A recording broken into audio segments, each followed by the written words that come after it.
Mike returns to the room, breathing a sigh of relief. He closes his eyes for just a moment of rest. But suddenly a lightning-fast pitter-patter can be heard.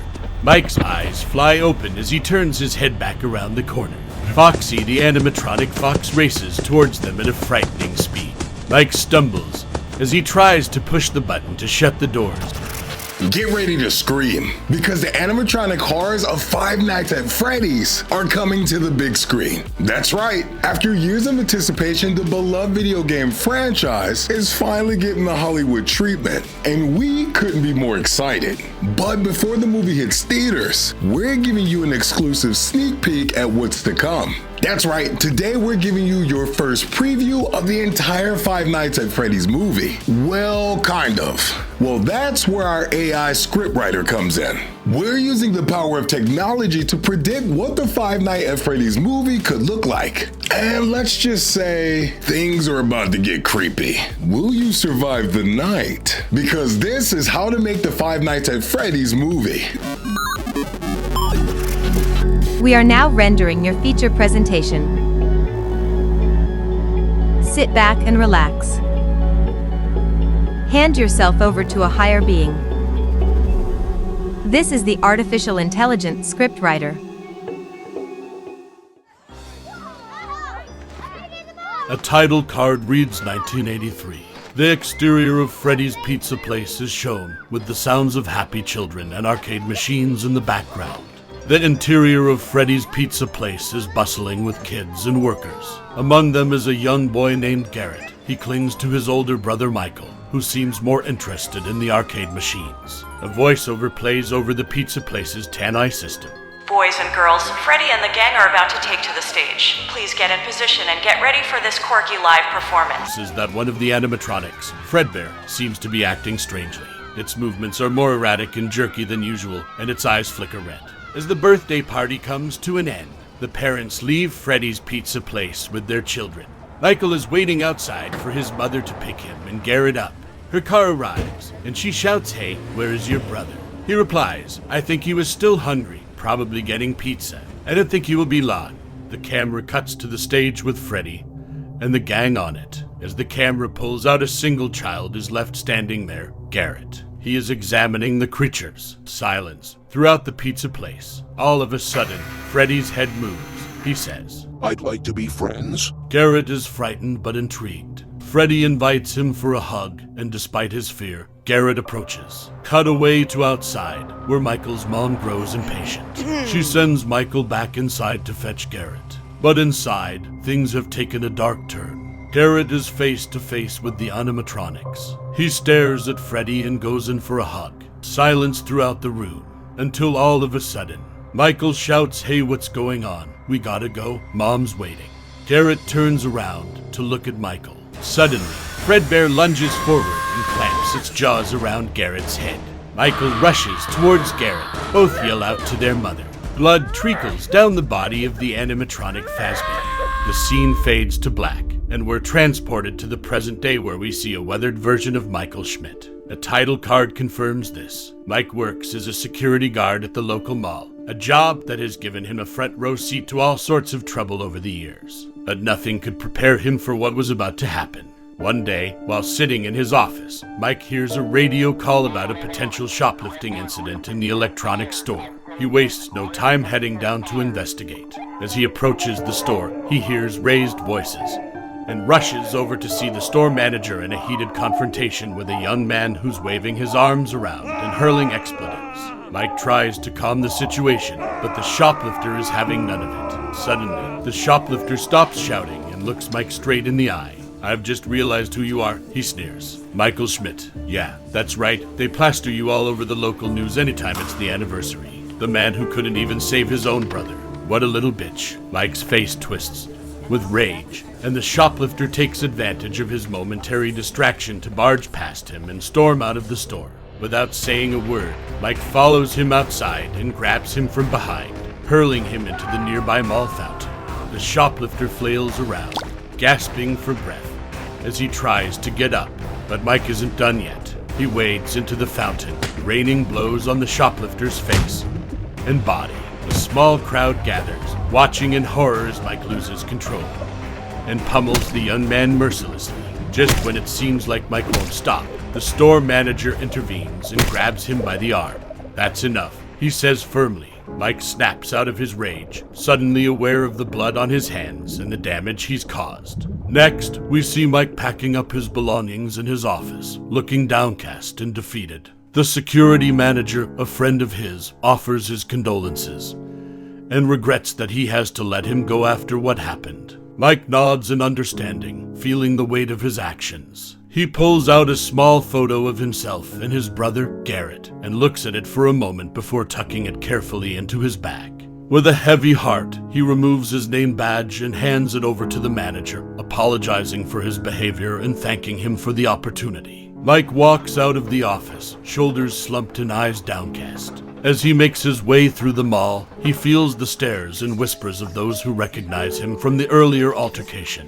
He grits his teeth and soldiers on, determined to make things right. In the next scene, Mike is in therapy, pouring out his heart about what happened at the mall and how he lost his job. The therapist listens attentively, nodding sympathetically, but also offering gentle admonitions about the need to manage his triggers. When the therapist brings up the bite of 83, Mike tenses up at the mention of his family tragedy. But the therapist explains that returning to the scene of the trauma can be an important step in healing from PTSD. Mike is skeptical of the therapist's suggestion to visit the site of the trauma, unsure if he's ready to face his past. He promises to think about it and leaves the session feeling weighed down by the weight of his PTSD.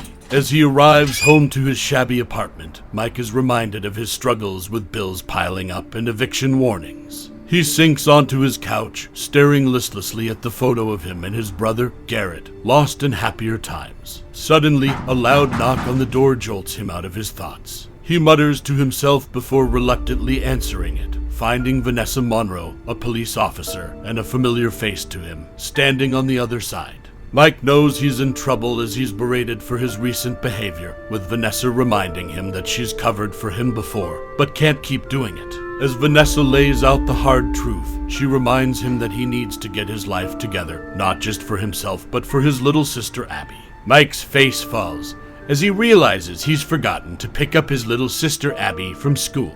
Rushing out of the apartment, he apologizes to Vanessa and promises to do better as he races off to the school.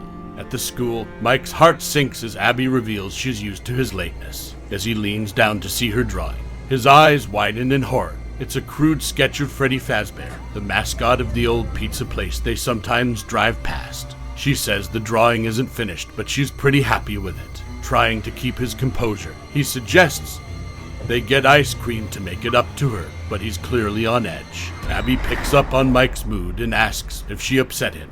He decides to keep his trauma to himself and comes up with a quick lie.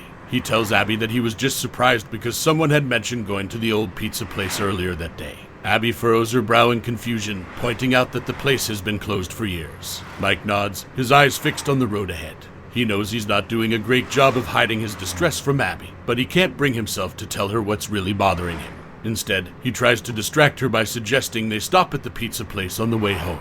He tells her they can check it out so she can finish her drawing. Time passes. As they pull into the empty parking lot, the faded sign creaking in the wind, Mike can feel his trauma bearing down on him. Abby snoozes in the back seat, unaware of the turmoil in her brother's mind. As Mike steals a glance at the building through the rearview mirror, he can't shake the feeling that something is off. Just as he begins to lose himself in thought, Abby suddenly jolts awake, scaring him half to death.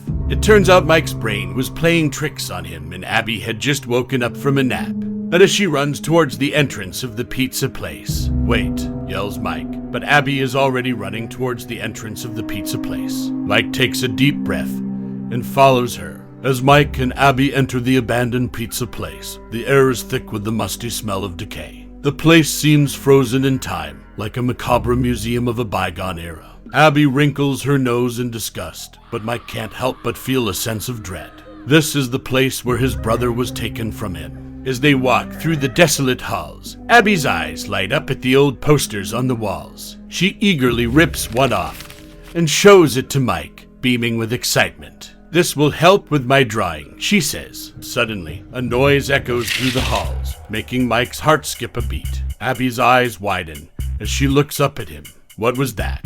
She whispers. Mike's hand instinctively goes to his gun as he scans the shadows, searching for any sign of danger. Abby takes his hand and pulls him towards the source of the noise, her curiosity piqued. They reach a door marked office, and Mike hesitates, his mind racing.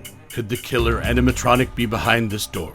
Is this where he'll finally have his revenge? With a deep breath, Mike barges into the room, gun at the ready. But his hopes are quickly dashed as he realizes that it's just a middle-aged man with his hands up, begging for mercy. The man introduces himself as William Afton, the owner of the land, and explains that he's there to clean out the space after the last security guard quit. Mike can't help but feel disappointed, his chance for closure slipping away. William looks at Mike and chuckles, commenting on how simple the job is, yet no one seems to want it. You get the occasional teenage vandal, and the area has become somewhat of a tourist trap for YouTubers trying to make spooky videos.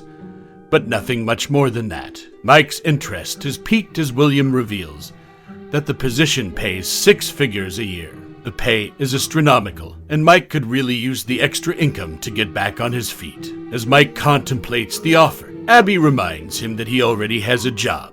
Mike hesitates, but the lure of the money is too strong to resist. William smirks, playing with Mike, and says that he can't believe his luck. He tells Mike that if he's truly happy to take on the job, he would be doing him a massive favor. Mike's heart sinks as he realizes the true gravity of the situation he's just committed himself to.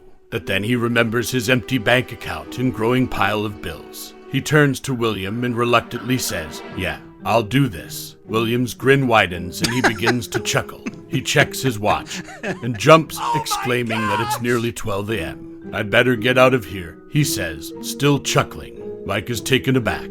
"Wait, you're not going to show me how everything works?" he asks, feeling increasingly uneasy. William shakes his head. "No time for that, I'm afraid. But don't worry, I'll be back soon enough," he says cryptically. "I always come back." Oh, and one last thing William says. "Because of the nature of this job, we run a strict no firearms policy across our security." Mike's heart sinks as William takes his gun, chuckling as he disappears into the night. Mike and Abby are left alone in the pizzeria, the silence now more oppressive than ever. Mike takes a deep breath and braces himself for the long night ahead. Mike and Abby's first night at Freddy's started with a ringing phone that sent shivers down their spines. Abby eagerly encouraged Mike to pick up, and they listened. Hello? Hello? As a voice welcomed them to the job and provided some guidance for the long night ahead. As they settled into the dimly lit office space, Mike tried to keep himself busy by sweeping the building while Abby drew. But as he looked over the security cameras, memories of his brother flooded his mind, and his heart began to pound. Abby noticed the distress on his face and quickly changed the camera's focus, offering a comforting presence. As the clock struck 2 a.m., Abby dozed off in the corner, while Mike was left alone with his thoughts and the flickering images of the security cameras. Surprisingly, for perhaps the first time in his life, Mike's attention isn't attached to Freddy Fazbear. In fact, Mike barely notices Freddy at all. Donny, the animatronic rabbit, was missing, and no camera seemed to reveal its location. Mike rushed to shut the doors and signaled Abby to join him as they searched through the cameras. Suddenly, the main stage came into view, revealing the whole gang: Freddy, Chica, and Bonnie. Abby looked at Mike with concern. Had he lost his mind? But they were soon interrupted by a flashing red power sign above the office doors. Mike cautiously checked the hallway, but found nothing but darkness and silence. Mike returns to the room, breathing a sigh of relief. He closes his eyes for just a moment of rest. But suddenly a lightning-fast pitter-patter can be heard. Mike's eyes fly open as he turns his head back around the corner. Foxy, the animatronic fox, races towards them at a frightening speed. Mike stumbles as he tries to push the button to shut the doors, but Abby quickly shouts quick, and they manage to shut the doors just in time. As they caught their breath, they heard the power alarms blare again. Abby alerted Mike to a camera pointed at the restrooms, where Chica's beady eyes stared unnervingly into the lens. Mike grabbed a crowbar and prepared to face Foxy, but to his surprise, the hallway was empty. The power alarms continued to deafen them. As Chica's fixed gaze kept them on edge, Mike was determined to put an end to this and left Abby behind to investigate. Just as he was about to leave, a jingle played over the sound system, and the power levels restored to full. The animatronics were seen lined up next to each other on the stage, and Mike checked the clock, seeing that it was 6 a.m. As they breathed a sigh of relief, Mike checked to make sure all the animatronics were still in place. But they knew deep down that this was just the beginning of something far more sinister. The feeling of dread hung over them, and they knew that this was far from over. AI scriptwriter. Disengaging. We hope you enjoyed part 1. Do come back for part 2. Hey Slurp Heads, how did you like the first part in our How to Make the Five Nights at Freddy's movie series? Believe me, you're not going to want to miss part 2. Will Abby and Mike survive the night? We are going to find out what William Afton is up to. What will happen when Mike finally meets Freddy again? And did someone say Springtrap? Make sure you hit that subscribe button and hit that bell so you get notified when part 2 releases. Until next time, Slurp Heads.